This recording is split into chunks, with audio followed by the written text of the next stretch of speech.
Welcome to Part 2 of Mays & Associates presentations on Governmental Accounting Standards Board Statements 68 and 71, Reporting and Financial Reporting for Pensions.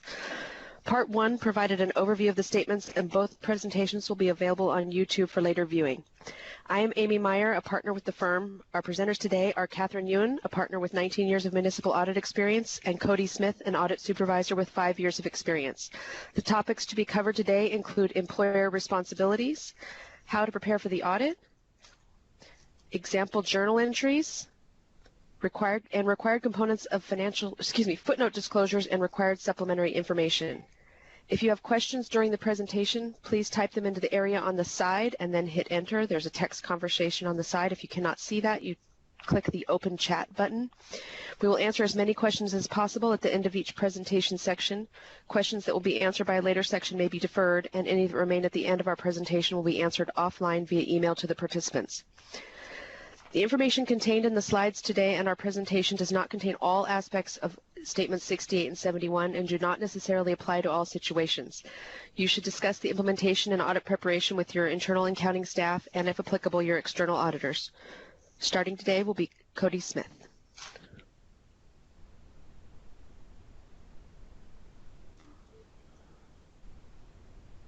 So good morning, everybody. I just want to thank everybody for taking the time to join us today in the second part of this class. So first, just as a refresher and to make sure everyone's on the same page, we're just going to touch on a few things that we discussed last class. First thing is that we're really going to focus on defined benefit pension plans here. And within that category of pension plan, there's 3 types. It's really important to keep the different types figure out, in order to differentiate which one you have or which one as an employer you're providing, because there's different steps and different responsibilities you have to do as an employer in order to, depending on the plan. So, first thing is a single employer plan. Obviously, hence the name single is just one employer pension plan. The pension plan pays for the assets of your employees. There's an agent multiple employer plan where has the same characteristics of a single employer plan, whereas as an employer, you're only going to pay for the pension obligations of your employees. However, you're going to pool your pension plan assets together with other employers in order to get a higher yield in investments or higher return, and also cut down on the administrative costs. The third type of defined benefit plan, pension plan, is a cost-sharing plan. It has the same characteristics as an agent multiple employer plan, where you're going to pool your resources together to get a higher yield and help pay for costs. But the differentiation between a cost-sharing plan is that you are going to, as an employer, you may have to be obligated to pay for the other pension obligations of other employers in the plan. So slight differentiation between all 3, but like I said, it's important to keep the 3 plans straight as we move forward through the class today. So first thing we want to talk about is just employer responsibilities for single and agent multiple employer plans. And one thing to note is that we're only providing the recommendations for the AICPA state and local government expert panel. If you do deviate from these recommendations, it's highly recommended you talk to your external auditor to figure out the best plan in order to get, in order to move forward with Statement 68. So the first thing they say under the white paper is, obviously it's pretty intuitive, is get the valuation report, get it from your pension plan. For those of you that, so if you haven't done so already, please go ahead and, coordinate, communicate with your pension plan and get the valuation report. The other thing that we're going to need to get that's pretty important is the census data file. The census data file in this context is more of just the personnel information for your pension plan participants, things such as date of birth, hire date, your gender, bar unit, things like that. So it's just a file the actuary used in order to create your Statement 68 report, your valuation. Other things you need to get is you need to either get one of the following. You can either get a SOC 1 Type 2 report, which a SOC 1 Type 2 report is really just a service organization report, or if that's not available, the plan auditor will also issue an actual opinion over the controls over the census data. So either one works. For those of you that have CalPERS as your pension plan, it should be noted that I believe for fiscal year 15 and 16, they're actually doing a full-fledged audit over the pension plan and all the components. So you're not going to have a SOC 1 Type 2 report for those years, but moving forward, you will. But so either one works well, though.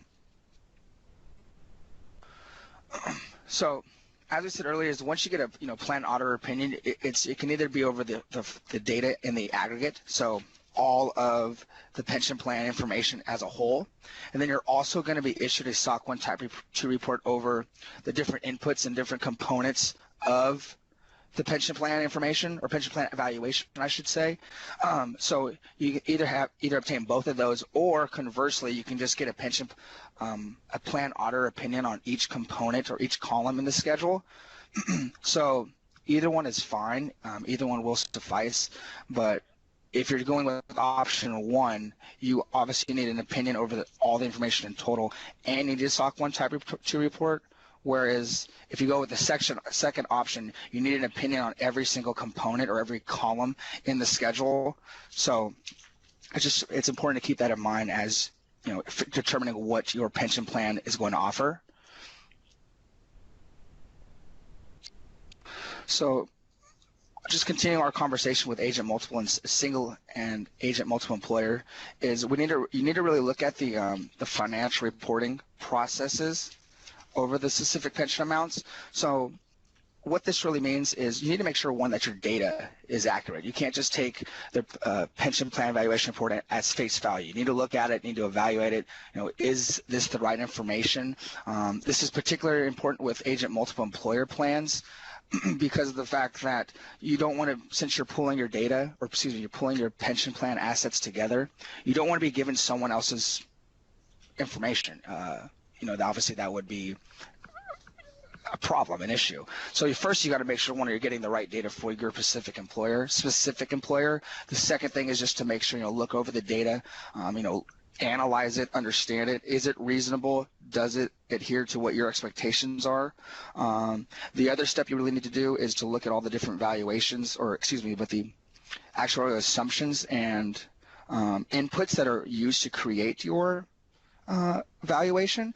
For instance, if you're, inflation historically has been 3% and you get the plan back and it's 8%, obviously there's been, they may be using something that you're not really historically used to, or that doesn't possibly seem reasonable. So you want to evaluate those inputs and those assumptions and make sure they're kind of in line with what historically has been occurring, and are they in line with your expectations? If they're not, then that would be a conversation you'd have to have with your pension plan.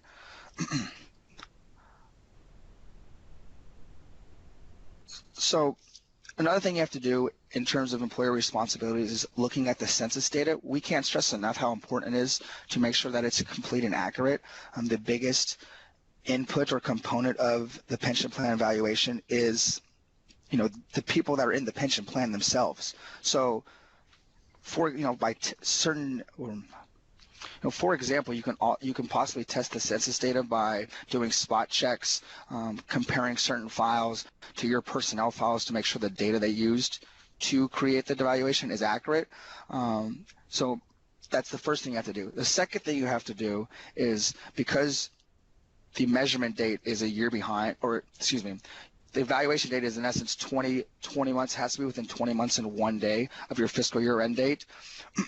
The plan actuary is going to roll forward the data. So you really need to make sure that the roll forward of actuarial data is in line with your expectations. So a good example, we say you're a city that's comprised of 70% female. You get the roll forward of data, and all of a sudden now it's 30% female. Obviously that roll forward of data I wouldn't really say it's in line with your expectations or what you would be, what would be reasonable.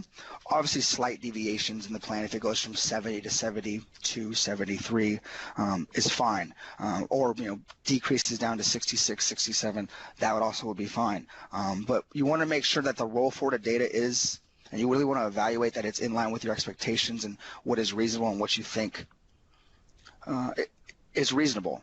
So it's really important to really take your time to look at the census data before the external auditors do, because as an employer responsibility, it's the biggest, I would say, the biggest factor in the whole valuation. So moving to a cost sharing plan, and this is for those of you following online, this, or excuse me, my phone is, I believe this is slide number 10, is first thing you're going to do is you're going to obtain two reports. One is an employer allocation report. An employer allocation report obviously is your portion or your piece of the total net pension liability. Like we said earlier, you're pulling all your resources together, but you're also obligated to, you may be obligated to pay for other employers' pension obligations. So you want to know what your portion of it is, what your allocation is. So first you're going to get a report of, out of 100%, we're going to owe, or we're going to pay, allocate 12% of all the pension liabilities, deferred inflows, deferred outflows. So you first got to know that number. The second number is you're in essence going to get a valuation report, and this is going to actually tell you how much each factor or each component from statement 68 you're going to owe, or going to, absorb, I should say, or allocate to yourself. So you take your allocation report, you're going to multiply it times your pension amounts, and then obviously that's going to be the amount that you're going to record on your financial statements. So it's important to get these two plans, or these two schedules, I should say. So moving to slide 11, the next thing that's important to as an employer responsibility is just the first step is to make sure that you're calculating the change in your portion of the net pension liability. So say at the beginning of the year when you had your valuation date, you were at 10% of the plan. Moving as they rolled the data forward to the measurement date, and it may go to, like, say, possibly 13%. You want to make sure that calculation seems a little reasonable. Make sure you understand why it's being increased or decreased. Obviously, you're not going to understand the entire pool because obviously it's a cost sharing. You're not going to know, in essence, the denominator for the formula, but you'll know your piece of the pie. So you want to make sure that's in line. The other thing to look at is the contributions. You want to make sure that if you say if you're making actual contributions per year, and your proportion of the contributions changes, so you give $10 million, that $10 million in a year may not necessarily be 10% of your portion of the allocation. So you're going to have to make sure you look at the difference between the two and see how your net pension liability is then affected by such. So it's a slight differentiation, but as a cost sharing plan, it's something you really need to evaluate and look at and investigate. The other thing to do is just as, like, with a single and agent multiple employer plan, is just to make sure you look at the information value, information included. You don't want to take it at face value. You want to really do your due diligence with evaluating the information and making sure that what you're being told by the pension plan actuarial in the valuation is accurate. So make sure to look that over. So just focusing on CalPERS, like we said earlier, that we believe that the valuation report is available to be ordered now.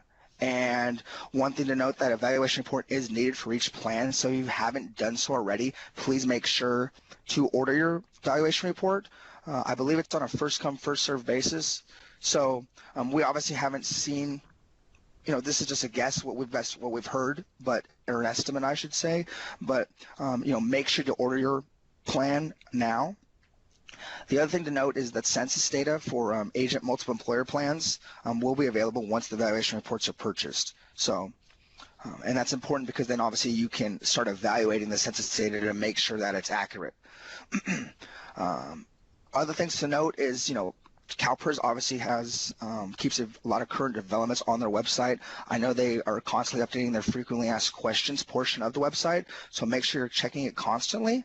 Other thing to note is the plan auditors will be issuing opinions as recommended in the AICPA white paper, so make sure to obtain those too once you get your valuation report.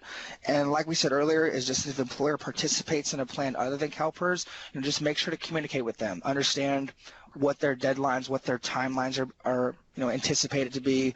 Make sure you get the information needed in order to implement Statement 68. So that we can't emphasize enough that is communication with those plans is important.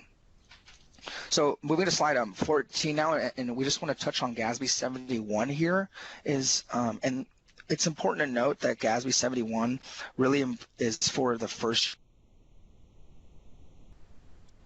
Oh, Oh, excuse me. I was going to say that 71 is really just a companion statement to 68. And it's important, like I said earlier, is that it's important to realize, or not realize, but understand that it's just for the year of implementation, so June 30, 2015. And all 71 really says or states is that you must, as employers, record your contributions made after the measurement date. For those of you, just to back up, the measurement date obviously is within 12 months of a employer's fiscal year end. So say you have a fiscal year end of June 30, 2015, your measurement date will be June 30, 2014. That is when the net pension liability is reported. So obviously contributions made after, subsequent to June 30, they have no effect on the net pension liability recording at June 30, 2014. So 71 stipulates you have to record those as deferred outflows. That being said, if you do not know all the other factors as part of 68, you don't have to record any of those. You just have to record the contribution. So if you don't know the other factors, you just have to record the contributions to the account. So with that being said, I don't phone participants to ask questions in a moment. The first question is, what do you do if some of the data is incorrect? As you're doing the analyses of the data that you receive from the plan, as Cody mentioned, and if you see some numbers are wrong, if you see your census data contains people that aren't your employees or contains them in the wrong category or the wrong head count, things like that, that's where you want to go back to the plan actuary to discuss those changes or those differences and what potential impact they could have on your numbers. The actuary will be able to tell you whether, if it's just one or two variances or errors, usually will not have a significant impact on your net pension liability. But if you're finding a number of errors, it could have a significant impact. So you want to talk with your plan actuary and possibly even your external auditors just to talk about what other impacts the errors could have. Conference unmuted. So if anyone from the phone conference has any questions, you can ask them now. Hi, this is Elisa, and I was wondering for I'm at California Agency, for fiscal year end 6/30/14, how do you know if you're only going to be reporting contributions? Well, you said something about if you don't know the other factors. Yes. Well, what he was, it is confusing because we say when you don't know all the other factors. So when in the year of implementation, at the end of the fiscal year, so end of fiscal year 2015, you're going to be required to record deferred inflows and outflows related to contributions after the measurement date and deferred inflows and outflows related to other components that come from the plan itself. There are going to be deferred inflows and outflows that will be covered in a few later slides. But as part of the year of implementation, you're also restating the beginning net position. As part of the restatement of beginning net position, if you do not know all of the deferred inflows and outflows as of that beginning period, then you do not restate for any of the deferred inflows and outflows other than deferred outflows related to contributions after the measurement date. That's where it gets a little confusing.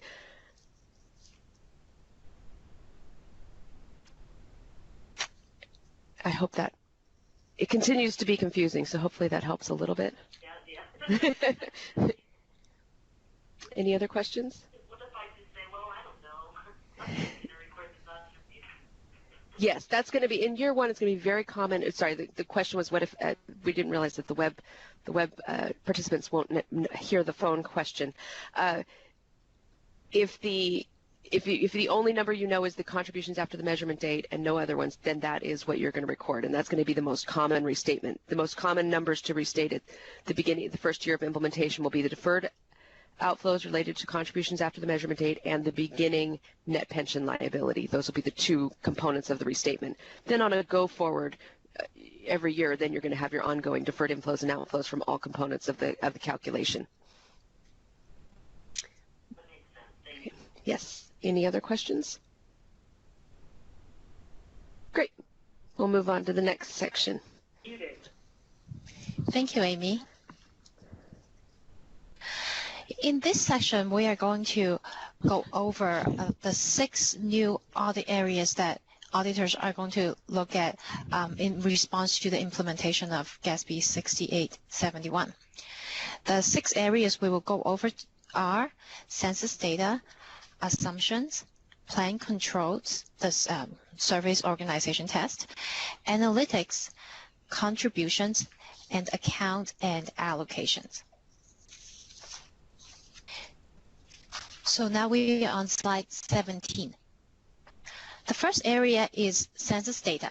Census data is the employee data you provided to the actuary. Please keep in mind that the testing of census data only applies to the single and agent multiple employer plans, because for cost-sharing plans, the plan auditors are responsible for testing the completeness and accuracy of the census data. And also, the census data we are talking about here is the data as of the valuation day. If you remember our key dates discussion from last week's class, there are 3 key dates. They are the evaluation date, the measurement date, and the current fiscal year end date. The valuation date is the earliest of the 3 dates. This is the date as of which the actuarial valuation is performed. It is important that you know this because your auditor is going to look at payroll information not as of the current fiscal year end date, but as of the valuation date. When looking at the census data, the auditors are especially concerned about the significant elements, which Cody had provided you some examples, such as the date of birth, date of hire or service, years of service, marital status, eligible compensation. It is because the accuracy of these data will greatly affect the valuation of pension liability. Auditors need to understand what process and controls are maintained by you, the employer, in order to support the completeness and accuracy of the census data that was provided to the actuary. The 3 tests here that we are talking about, there are 3 tests that auditors will perform for the census data. The first test is to test for completeness and accuracy of the data. The auditor will select samples of new and or active employees from the census data file provided by the actuary and vouch the significant elements to the employer's payroll files. On to slide 18. The second test is the test for proper enrollment of employees to the plans.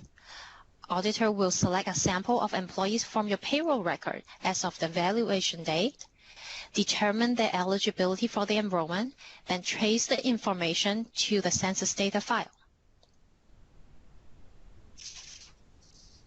Slide 19. The third tests are performed by using analytical procedures. The auditors will request certain documentation and review them for reasonableness.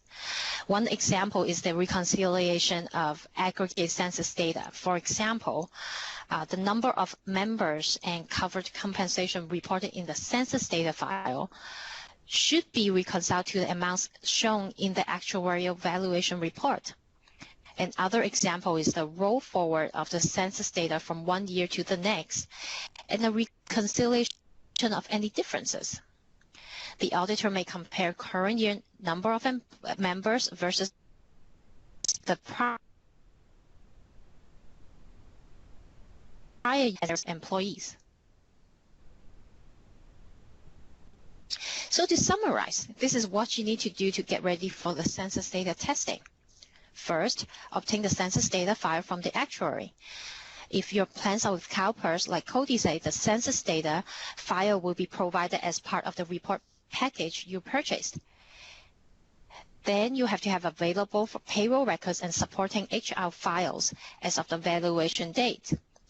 If your plans are with CalPERS and your fiscal year ends on June 30th, your valuation date will be June 30th, 2013.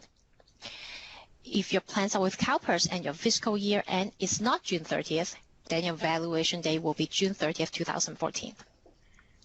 Lastly, review the census data information and perform the analytics, and investigate any unexpected variances before the auditor conducts the test so that you will be ready to answer their questions.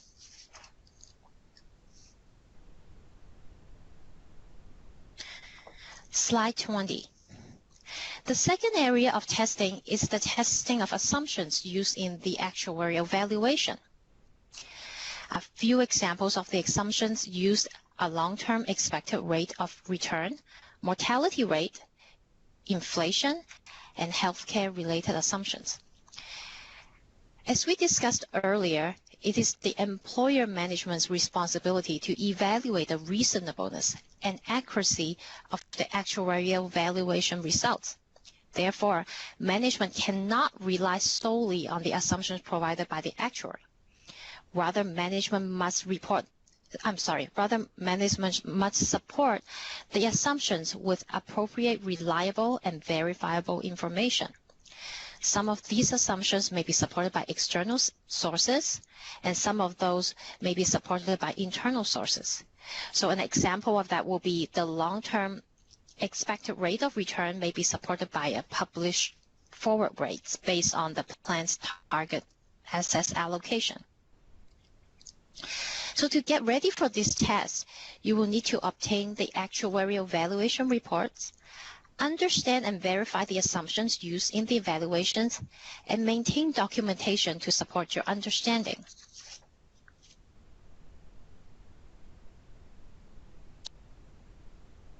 The third area that is subject to testing is plan controls. We are on slide 21. All the employers are responsible for the accuracy of the pension-related amounts recorded on these books. These amounts are dependent on certain accounting records maintained by the plans, the controls and processes of the plans, and the calculations done by the plan's actuary.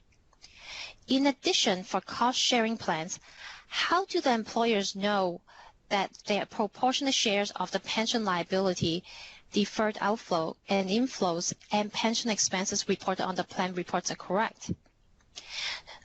And as Codim had mentioned, to address these challenges, AICPA has recommended that the plan to prepare certain schedule and for their auditors to express certain assurance on those schedules. And your auditors will want to see these reports. So to prepare for the audit, you should obtain the above reports for the plans. So for the agent and for the single and agent multiple employers plan, that will be the auditor's audit report or the SUX 1 Type 2 report. And for cost sharing plan, that will be also the auditor's report. So obtain this report, review them to ensure that adequate assurance were provided by the plan auditors, and then provide a copy of these reports to your auditor.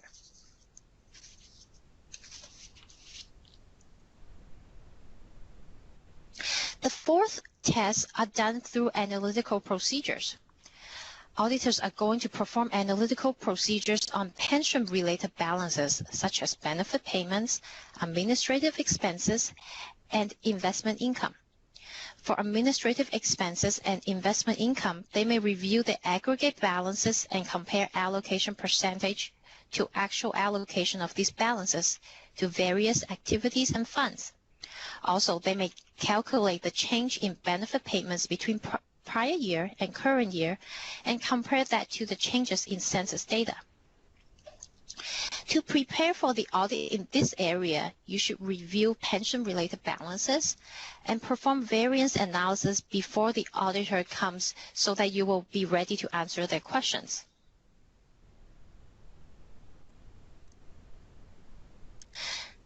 The fifth area that is subject for testing is the contributions. This test is the same that your auditor have been performing in the pre-Statement 68 era, in which the auditor selects samples of contributions made and trace them to the proof of payments. To prepare for this test, you will need to have available the detail of contributions made during the year, as well as supporting evidence of payments. On to slide 24. The last area subject to testing is the accounting and allocation. Pension liability, deferred outflows and inflows, as well as pension expenses are recorded in the full accrual statements of the employers. If you have only one set of full accrual statements, meaning you are a single fund entity or you only have governmental funds and you don't have any proprietary funds and or trust fund, the only allocation you will have to do is the allocation of pension expenses amongst activities or functions on the statement of activities. If you have proprietary and or trust funds and there are personal payroll expenses in those funds, you will need to allocate the balances, I'm sorry, not personal, but pensionable payroll expenses in those funds. You will need to allocate the balances we mentioned about to the applicable funds. Now, 68 does not mandate a particular allocation basis. However, the basis you use should be reasonable and consistent. Your auditor will want to obtain an understanding of the allocation basis you have chosen. Verify the basis by vouching to supporting documents, and in future years, compare the current year basis to prior year's basis. So to prepare for this test, first, you need to determine the allocation basis you will use. Example of bases are covered payroll, pension expense, and employee count. Then communicate your decision with the affected departments to ensure that they are comfortable with the allocation basis, because this will affect their financial statements. Keep in mind that the allocation basis you choose should be one that you use year after year. Second, prepare a worksheet that calculates the allocation. Now keep in mind that you should use the same basis to allocate pension liability, defer outflows and inflows, as well as pension expense. Third, have available for your auditor documents to support the allocation basis.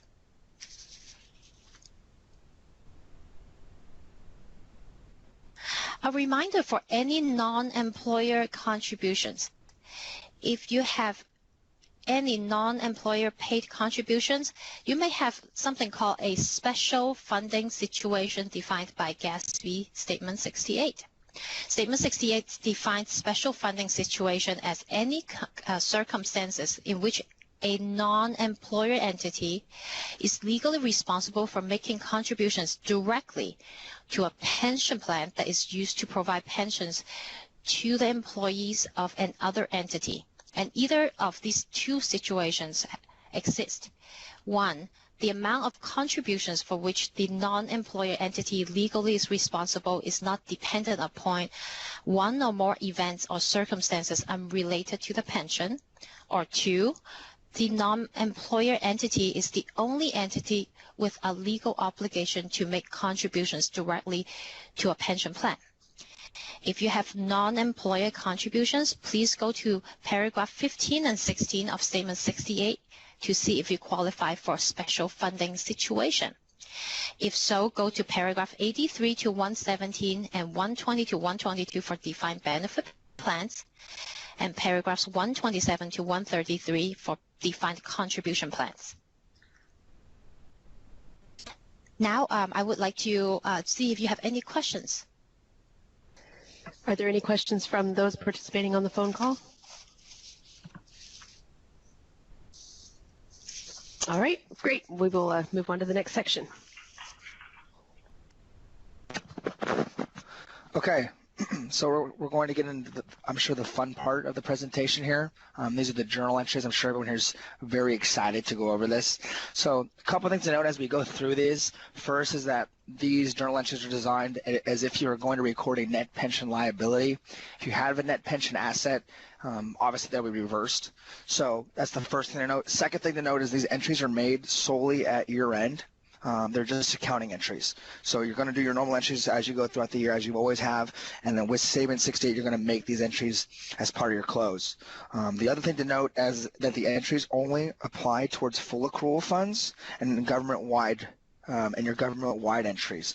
The other thing to keep in mind is if the amounts reported, for instance, your net pension liability in a full accrual fund isn't material, you don't necessarily have to record it there. So make sure you factor in the materiality for your full accrual funds before recording a portion of the net pension liability to them, because, like I said, if it's not material, you may not have to make the entry. So that being said, the first entry, obviously, in the first year only, is you need to put the net pension liability on the books. So as this example shows, you're going to credit your net pension liability, you're going to debit your beginning net position, and then you're going to debit your deferred outflows, your contributions from the prior year. As Catherine touched on, and as we keep kind of just bringing up repeatedly, is prior year, for our example, would be from July 1, 2013 to June 30, 2014. Your measurement date, like we said, the date the net pension liability is June 30, 2014. So when we say prior year in this context, it's going to be from July 1, 2013 to June 30, 2014. So this entry is, in essence, just to put the liability on the books. And for those of you following on, we're on slide 27, the journal entry section. So, moving forward, the next journal entry, and this is slide 28, is with the implementation of 68, the terminology net pension obligation and net pension asset is in essence phased out. It is now factored into your total net pension liability or net pension asset. So if you were having a net pension asset on the books before 68, you need to take it off entirely. So you're going to credit your asset and debit your beginning net position. Like I said, if you had an obligation, stipulates that this net pension obligation, net pension asset no longer exists. It's now just factored into your total net pension liability calculation. So once you first put the pension liability on the books, and then you get rid of your net pension asset or net pension obligation, the next thing you need to do is record, as statement 71 stipulates, is record the contributions made after the measurement date. So current year, so the valuation date is, the measurement date is June 30, 2014. After the contributions made after that date, they have no bearing on the net pension liability. Obviously, in theory, in essence, those payments are going to the net pension liability that's going to be valued as of June 30, 2015. So you have to back those out. So that being said, is you're going to debit your deferred outflow, current year contributions, and you're going to credit pension expense. Now, in order to facilitate this entry, we are recommending you use a contra expense account for cash flow and budgeting purposes. Specifically, and the reason for that is, if you credit your pension expense, you're going to, when you run the account detail at year end, if you take all your money that you've actually paid, actual cash out the door, and then reverse it, at year end you're going to have a GL balance of 0 in that account. So thereby using a different, in essence, a contra expense account, the line items will roll together in your financial statements, but you'll still be able to, at year end, run a report for your actual cash contributions to the plan and see a number. So we think that using a contra expense account would really be helpful. Like I said, for cash flow and budgeting purposes, because you still, as a city, still want to manage your cash flow. You still want to understand how much money we're contributing to the pension plan as the year progresses. So that's this entry. So then moving to slide 29 is, as we touched on in our first class, is contributions to the pension plan are a direct reduction in your net pension liability. You're putting money into the plan, thereby reducing the amount of pension plan obligations you owe in the future. So this entry, in essence, is just reversing your prior year contributions and having it go against your net pension liability. One thing to note, that is in the year of implementation, in year one, the credit will be to beginning net position. So, but then moving forward, this will be the entry. So the next journal entry you're going to do, in essence, is just all the adjusting information, all the adjusting entries that we've kind of gone over, all your deferred inflows and outflows. You're going to debit your pension expense. You're going to end up crediting the resulting net pension liability. As you move forward throughout the years, year 2, year 3, year 4.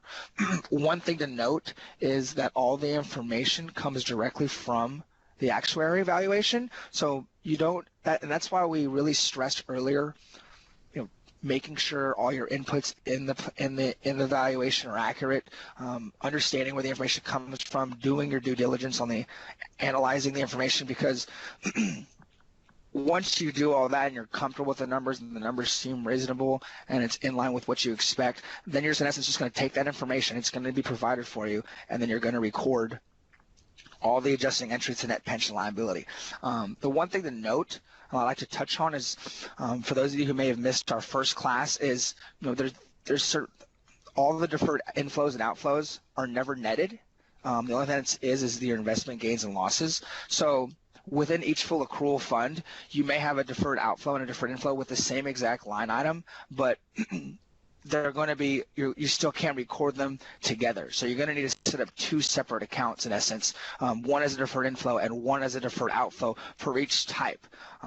So I think there's like 4 or 5 different adjustments you can make within the valuation. There may be more. So in theory, you could have upwards of another 10 to 14 extra accounts you need to book for every single one. And so it's important to really keep that in line when you're setting up your information for your final. I would like to say, though, one thing to note is that in the general ledger, in terms of presentation, you can actually net everything together, but then in the footnote you'll actually break it out. So, excuse me, I kind of spoke incorrectly there. I do apologize.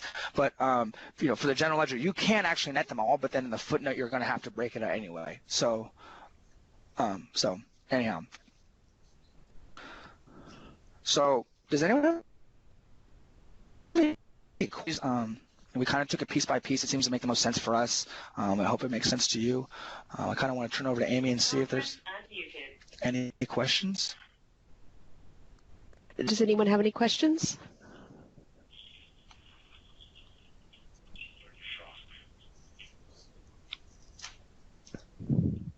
Okay. You're next. Okay, Catherine will move on next. Conference muted.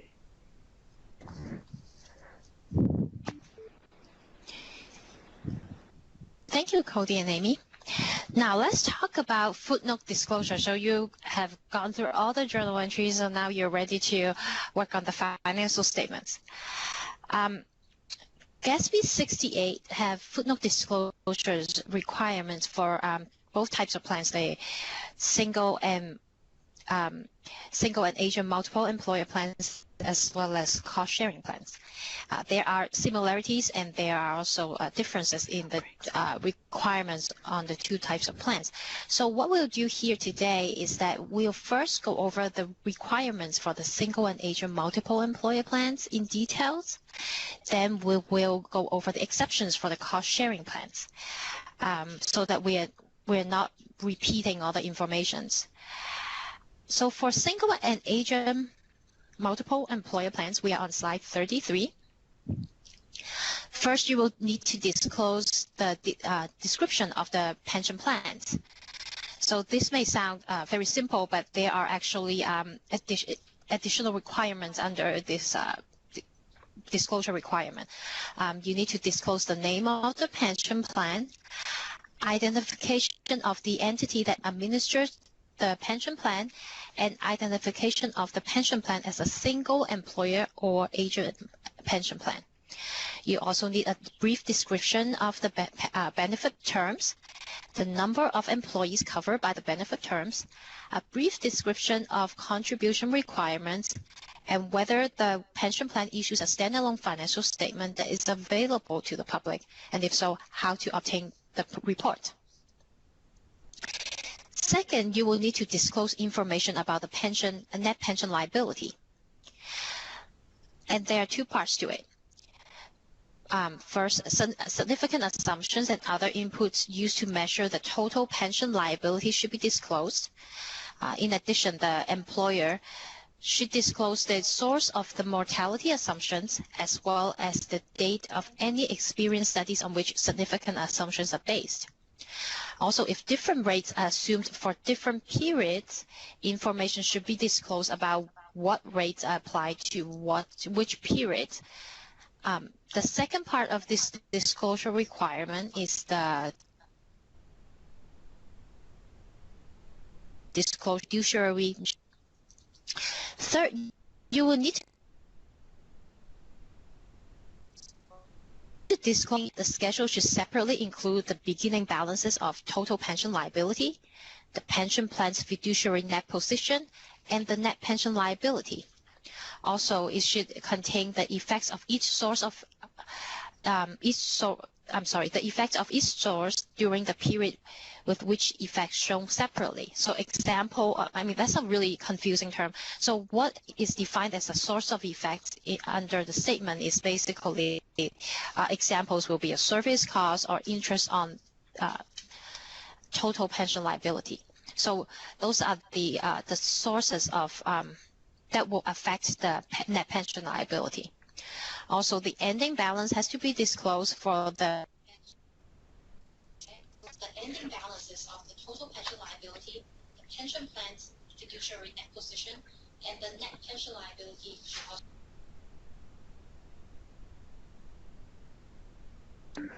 Sorry, we've lost sound for a second. Please hold. Okay, I'm sorry, we lost sound for a second. Okay.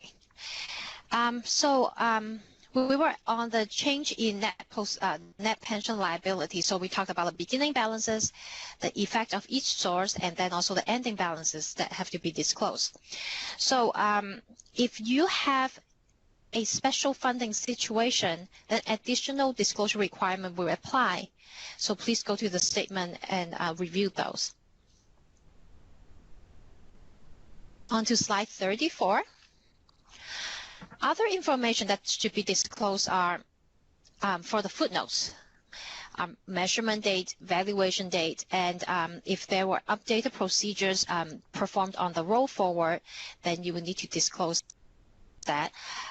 Current year pension expense, amortization schedule of deferred outflows and inflows.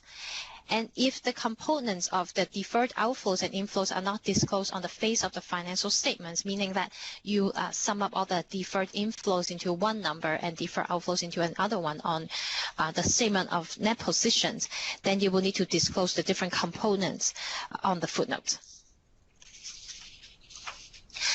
Now, please keep in mind that what we have just gone over is a general overview of what is required.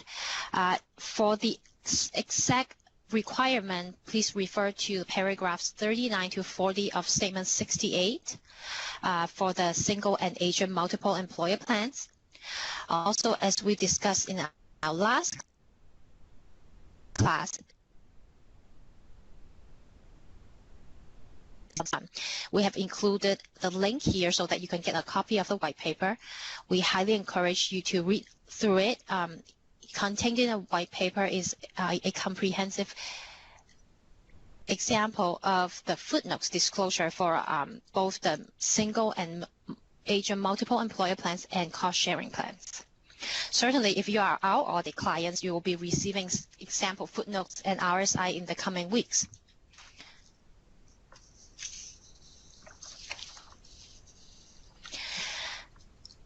On to slide 35, let's talk about the required footnote disclosure components for the cost-sharing plans. Now, for the plan description and also the information about net pension liability, they are essentially very similar, except that for the plan description, obviously, you are in a cost-sharing plan, so not all the employees on the plan is your employee, so the requirement does not require you to disclose the number of employees covered by the particular benefit terms. Now, but I do want to spend some time to talk about the other information. The other information required to be disclosed for cost-sharing plans are different than the single and multiple agent employer plans because they are in the cost-sharing plans. You do have to disclose about a percentage and the proportionate share of the liability. So other information you need to disclose under cost-sharing plans are the amount of employers' net pension liability, the percentage of employers' share of the plan's net pension liability, the basis of which this percentage is calculated, and the change is in its proportion since the prior measurement date.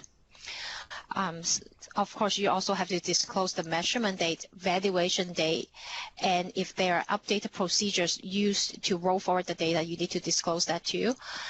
Current year pension expense of the employer.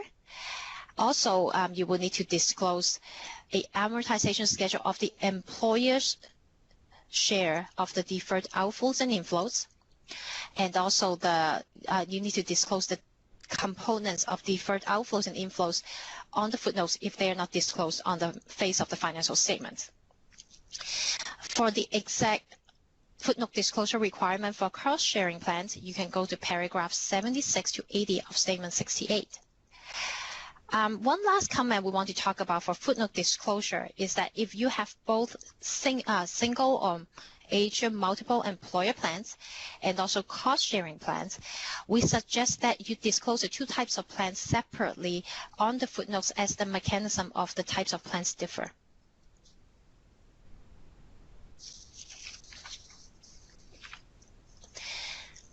Now on to slide 37.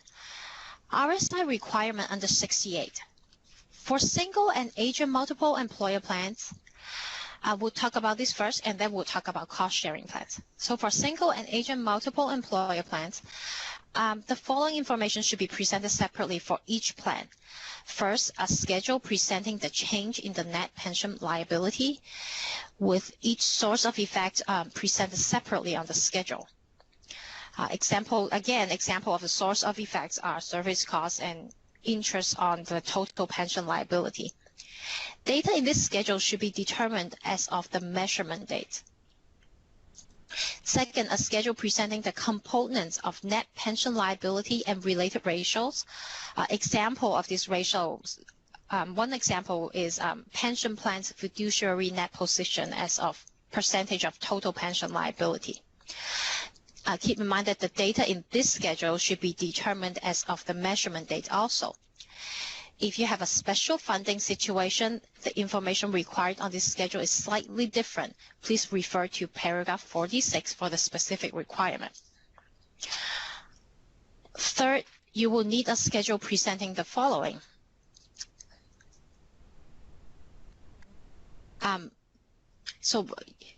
Actuarially required contributions of employers or statutorily or contractually required employer contributions or rates should be disclosed. Actual contributions, ratio of required contributions to actual contributions, difference between required contributions and actual contributions, covered payroll, and ratio of actual contributions to covered payroll. Data in this schedule should be determined as of the employer's most recent fiscal year end. Also, all these three schedules that we have just gone over should be presented cumulatively up to 10 years. If you are a primary government and more of your component units provide pensions through the same single employer or agent pension plan, RSI in your financial statements should present information for your whole reporting entity as a whole. On the notes to RSI, significant methods and assumptions used in calculating the actuarial determined contributions, if any, should be disclosed. In addition, for each of the schedules we discussed about, information should be presented about factors that significantly affect trends in the amounts reported. However, the amounts presented for prior years should not be restated for the effect of the changes. On to slide 39. For RSI of the cost-sharing plans, the following information should be presented separately for each plan. A schedule presenting the employer's share of the plan's net pension liability expressed in both percentage and amount, the employer's covered payroll, the pensions plan fiduciary net position and net pension liability, as well as certain related ratios. Data in this schedule should be determined as of the measurement date. Again, if you have a special funding situation, please refer to paragraph 81 of Statement 68 for specific RSI disclosure requirement. If the contribution requirements of your plan are statutorily or contractually established, you will need to disclose an additional schedule on the RSI. On to slide 40, and the information required on this will be the required employer contributions, actual contributions, and the differences between the two, as well as the ratio of required contribution to actual for the employer's most recent fiscal year end. Please keep in mind that these two schedules should be presented cumulatively up to 10 years. And just like the single and agent multiple employer plans, if you have any information about factors that significantly affect the trends in the amounts reported in the schedule above, you should disclose that on the RSI. However, the amounts presented for prior years should not be restated for the effect of the changes.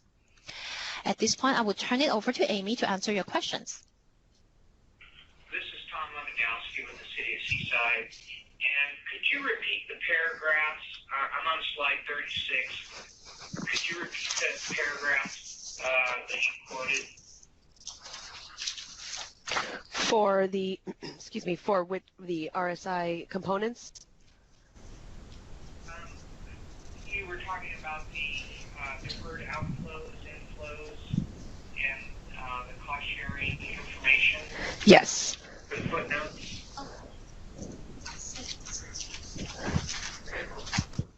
Yes, it's paragraphs 76 through 80. 76 through 80. Thank you. Yes. Are there any other questions from the group? I had one additional question. This is Tom Lemonowski at City of Seaside. It had to do with the journal entries, and I was just referring, let me grab the slide. Okay.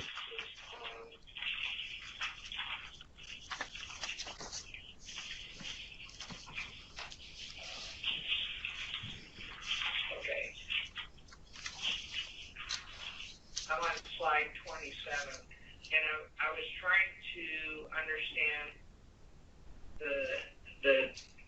the quotation there under contributions prior year. Is that an exception, or is that the rule that there might be prior year contribution? So that again is the, oh, sorry, I forgot to repeat the question for the web viewers. So we're on slide 27, and the question is regarding the debit to deferred outflows contributions from the prior year. Excuse me. What those contributions, that's again related to the contributions after the measurement date. So this beginning net pension liability that's being recorded at the beginning of your fiscal year, so it's your restatement amount, is a measurement date of, so let's use the June 30 fiscal year 15 as your year of implementation. So this is the balance of the net pension liability at June 30, 2014. So any contributions from July 1, 2013 to June 30, 2014, I think I misspoke on the dates already. Excuse me. The beginning net pension liability is as of June 30, 13. Remember, because your measurement date is always 1 year prior. So any contributions from July 1, 13 to June 30, 14 are not reflected in that beginning net pension liability, and so they're recorded as a deferred outflow as of the beginning of the fiscal year.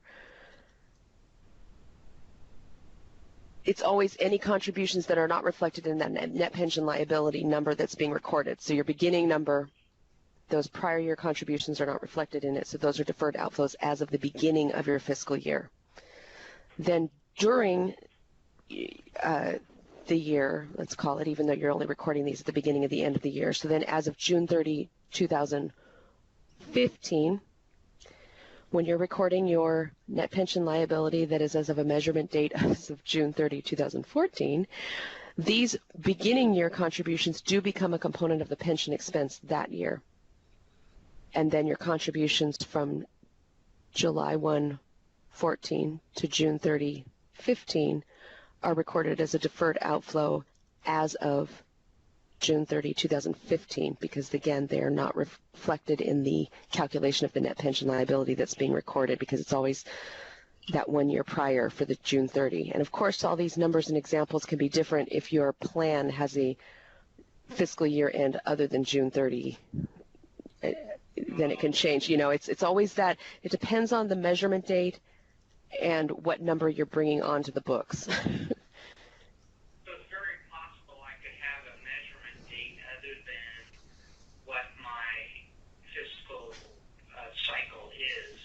Yes. Having to pull out maybe a half year of contributions in order to sync things up. Exactly. Sorry, go ahead. Okay, I'm understanding the journal entry now, because I was thinking if I had a report from CalPERS that gave me as of June 30th, it seems like I wouldn't have any prior year contributions, but if they did it at December 31st, then I'm having to deal with splitting out the components of the liability, and eventually I'll be netting some of those contributions, that outflow account, and what I learned from the first seminar was rolling forward the contributions and accounting for it on a roll-forward basis. Am I understanding the concept? Yes and no. I'm going to repeat what you said for those on the web that can't hear you, but you're close. The comment was whether if your plan year end is something other than June 30, are you only recording 6 months of differences? And that could be. Now the confusion comes into play because the number, this is where it's GASB has allowed a measurement date other than your employer fiscal year end to be recorded as a liability as of your fiscal year end. And so that's where this confusion comes into play, because you're recording a liability as of June 30, 2015 that is actually calculated as of the prior fiscal year end, but you're treating it as a year end liability. And because of that gap in timing is why you have to account for contributions in that gap period as a deferred outflow, because you're recording. So if we use the PERS example, you are recording it as of 2015. You as the employer are recording at that date a liability that has been measured as of June 30, 14, and you're restating your beginning net position as of July 1, 14, using a liability that's actually calculated as of June 30, 13. So it's those year gaps in between, because you're booking a liability that is not affected by those contributions during that gap period, as I'm calling it. That's what becomes your deferred outflow. And so you're right. If you're not in CalPERS and you're in another pension plan that has a different measurement date that they're using and a different plan year end, such as December 31st, then you only have to account for potentially 6 months of contributions, because you're now bringing on liability with a 12/31 measurement date, and you've got a June 30 measurement date. So now you only have 6 months of contributions that are not reflected in that liability calculated by the plan. And if we go... I'm very thankful for the clarity that you brought to it, because I think what I was trying to get my mind wrapped around is the difference between the measurement date and the reporting date.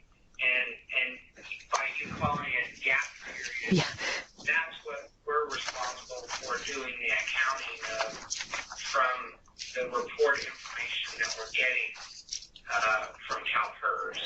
And we've ordered our reports, but I think I was just trying to understand the journal entry in relationship to the three dates that you mentioned in the first seminar, valuation date, and then the measurement date.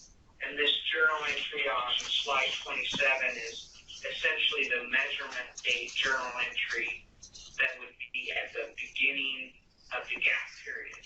Yes.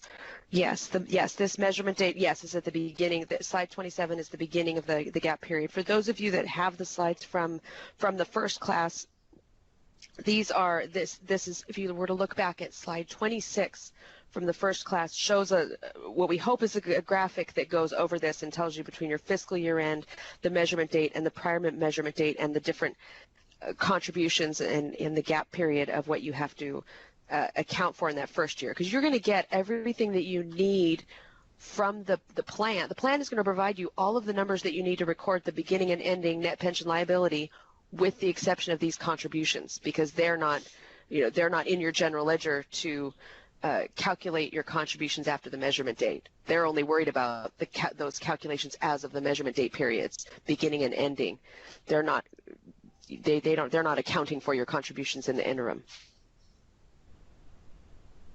That slide that you just referred to is very good, and I guess the reason for my whole question was trying to understand the journal entry in relationship to this slide. Yes. So, thank you very much. Thank you. Are there any other questions?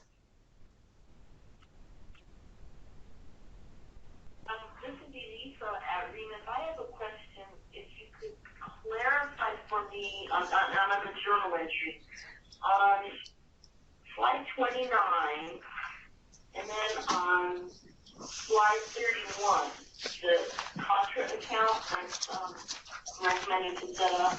Yes. Are those both the same account? So the same contra account on both those slides? So the question is related to slides, excuse me, 29 and 31 when we refer to the use of contra accounts. This is just a suggestion because during the fiscal year, or as we talked about, the journal entries related to 68 really are closing entries, because you're only going to get this information once per year from the plan. So during the fiscal year, you want your pension expense to be based on your actual contribution, so you can compare actual to budget. So we're suggesting the use of contra expense accounts to record the deferred the contributions after the measurement date expense. And then yes, you could also use that for your other pension expense accounts, so that when you're looking at budgeting, it's not going to be included with your budget and your actual expenditures. It's just an accounting account that is used to capture all of these pension reporting related transactions. So of course it's not a requirement. You could, if you want to use your normal general ledger accounts that already exist, of course you can do that, but this is just a suggestion to pull out the accounting reporting from your actual transactions during the fiscal year. Yes, that makes sense to me. Thank you, Amy. And so in effect, what we're doing by using that entire year contributions and then the current year, it'll net, and then that's going to give us what our, I don't know how to say this correctly, what the expected expense for the disclosure is, correct? Correct. Yes.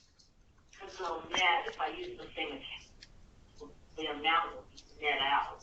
Yes, if you use the same account, yes, it would net out, and then it wouldn't affect your actual contributions and actual expense during the year, so you can compare your actuals to your budget. Yes. Okay, thank you.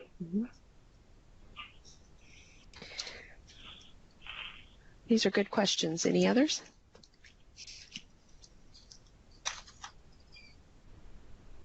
Hi, this is Tom, and I'm following up on the question that was just asked.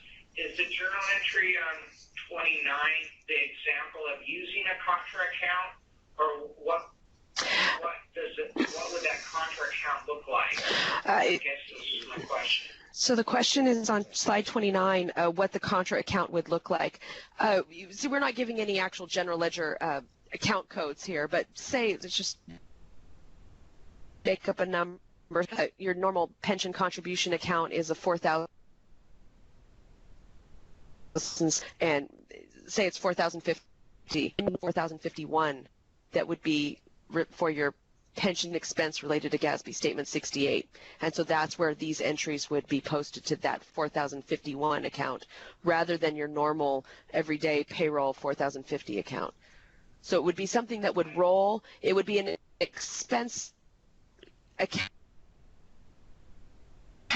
Purposes, they would roll together, but they would be segregated. Got it. Yeah. Thank you. Yes. We'll pause just to see if anyone else has any other questions. And on the last slide, you'll see a listing of our upcoming web classes, and we appreciate everyone's participation. Thank you.